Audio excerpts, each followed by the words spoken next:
通知廚房。大家好，我係通少，歡迎嚟到通知廚房。今日同大家介紹一個富貴黃金卷，個名係咪好架勢呢？佢金黃鬆脆好味道，新年整嚟食就真係夠晒意頭啦！將指定份量嘅白貝黑木耳同埋冬菇用凍水浸到軟身，大概需要2至3個小時左右。浸軟嘅冬菇同埋白貝黑木耳，加適量嘅粟粉落去撈勻佢，然後就可以用清水將佢哋洗到乾淨，放埋一邊備用。將冬菇丁切走，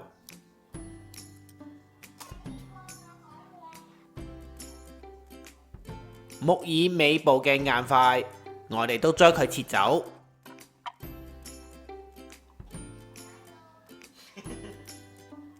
然後就將指定份量嘅材料，將佢哋切成絲。畫面所顯示嘅份量，都係佢哋浸軟之後，或者去完皮後嘅淨重量。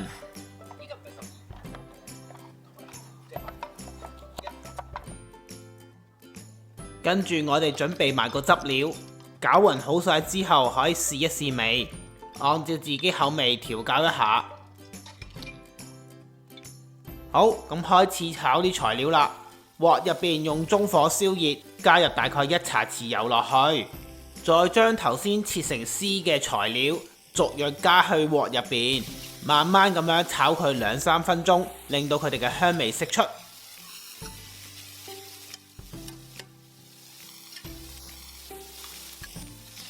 然後就加入頭先調好味嘅汁料落去，煮多2分鐘。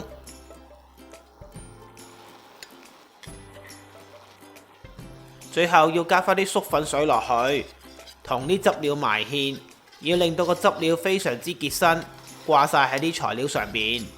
大家可以留意一下畫面嗰個稀結程度，作為一個參考。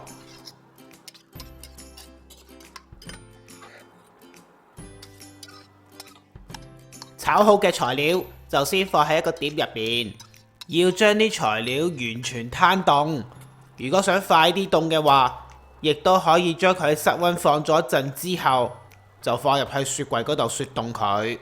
所以炒材料呢一個步驟，其實你可以一早整定先都得㗎。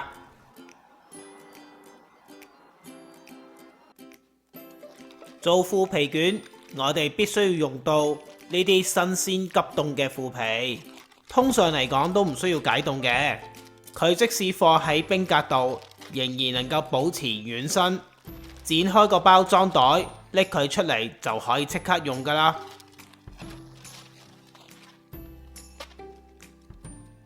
急凍嘅腐皮，佢嘅邊位係比較硬身，我哋用一把鉸剪，將邊位較為硬嘅地方剪走。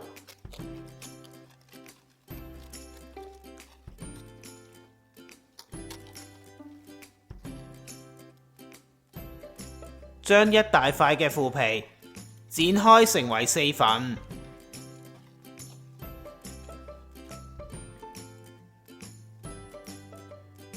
將1/4塊嘅腐皮用鉸剪剪成3份。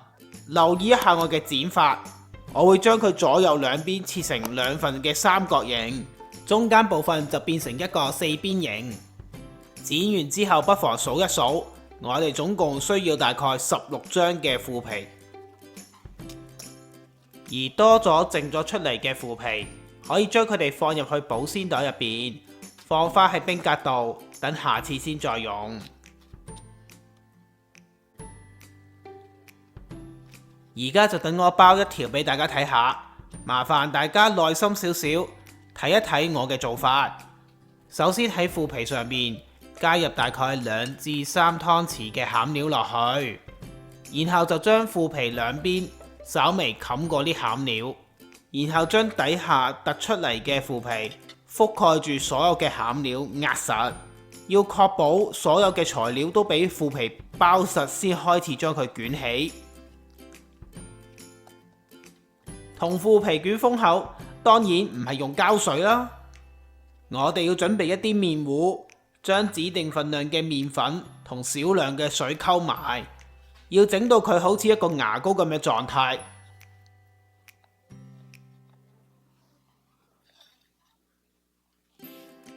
然後將呢啲好似牙膏嘅麵糊搽落去腐皮最尾嘅部分，然後將腐皮卷捲埋去，輕輕力將佢壓實，咁樣我哋嘅腐皮卷就包好啦。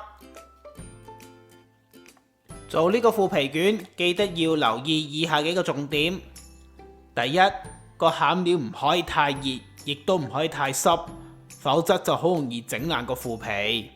第二，餡料要確保俾腐皮完全覆蓋住先好捲上去，否則嘅話就好容易會露餡。第三，如果腐皮喺室溫搞得太耐，捲嘅時候開始裂開，咁樣你可以用一啲濕紙巾或者濕毛巾抹一抹啲腐皮，先開始再捲過。另外，封口嗰個麵糊，如果開始太過乾身嘅時候，就不妨加多少少水落去。記得捲好嘅腐皮卷要輕輕力壓一壓實佢，同埋記得要檢查一下，確保個腐皮卷包得實，冇散開，亦冇餡料露咗出嚟。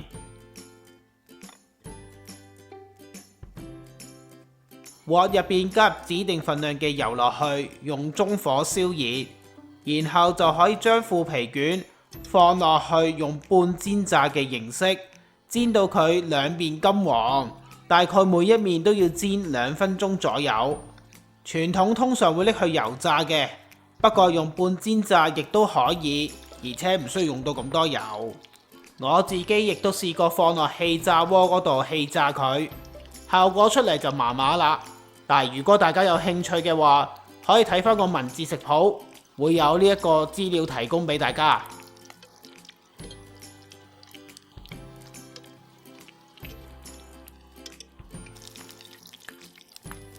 煎好嘅腐皮卷，不妨先隔一隔油，或者用廚房紙吸一吸佢啲油先去食啦。如果唔係，都幾肥膩㗎。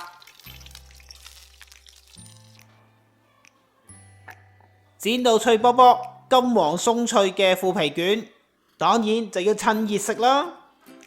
將啲腐皮卷點落啲桔汁度，食落去酸酸味味咁樣，簡直係超級野味啊！大家快啲買齊材料，立即去試一下啦！真係好好食㗎！而家等我哋睇下呢個食譜嘅一啲重點同埋小貼士。材料正確嘅份量、食材嘅牌子同埋相片都可以去我文字食譜嗰度揾到。